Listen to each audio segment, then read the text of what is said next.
Let us discuss about the topic Poynting theorem. The electromagnetic waves, as we know, travel from source to destination. In other words, between the transmitter and the receiver. These waves transfer energy.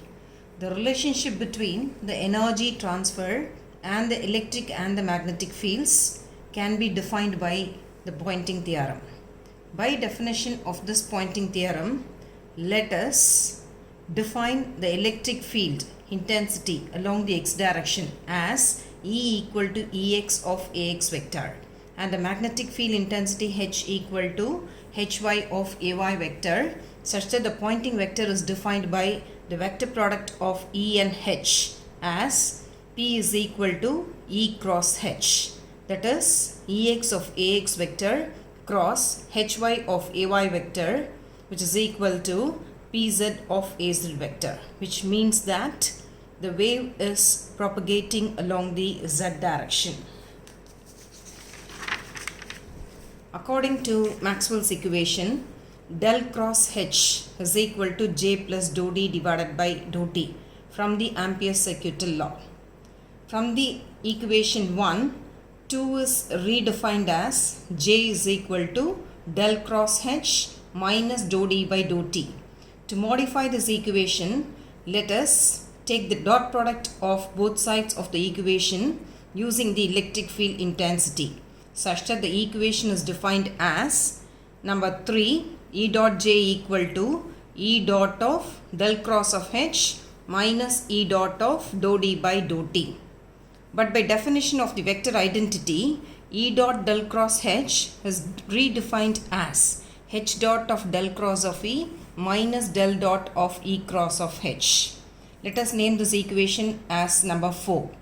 Now, let us substitute the equation 4 in 3, such that the equation is defined by E dot J is equal to H dot of del cross of E minus del dot of E cross of H minus E dot of dou D by dou T. In the previous units, we know that the consecutive relation is defined by D is equal to epsilon into E. Also, by Maxwell's equation, del cross E is equal to minus dou B by dou T, which is equal to minus mu dou H by dou T, is derived in Faraday's law using Maxwell's equation. Let us name these two equations as equation number 6.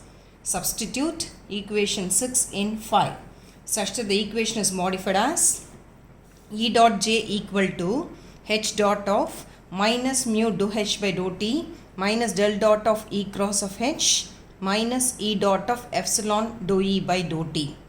Again rewrite the equation and replace the conditions of dou by dou T of H dot of H as half dou H square divided by dou T and E dot of dou E by dou T by half dou E square divided by dou T. Now substitute this equation number 9 in 8, such that the equation takes up the form of equation number 10, defined by E dot J equal to minus dou by dou T of mu H square divided by 2 plus epsilon E square divided by 2 minus of del dot of E cross of H. In this, now on left hand side and right hand side, we are taking the volume integration to finalize the equation of Poynting theorem in terms of the surface. Integral E dot J of dV is equal to minus of my dou by dou T over volume integral of the above terms of the right hand side.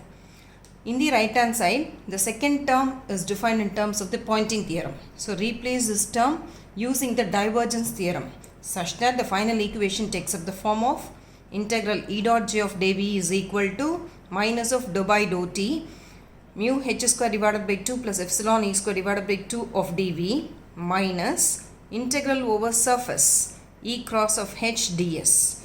It is very clear that the second term of the right hand side defines a Poynting vector P equal to E cross of H, whereas the first term is the energy dissipated through the inductor and the capacitor, which is shown diagrammatically in the first page itself very clearly, such that the overall volume enclosed has 3 elements defined.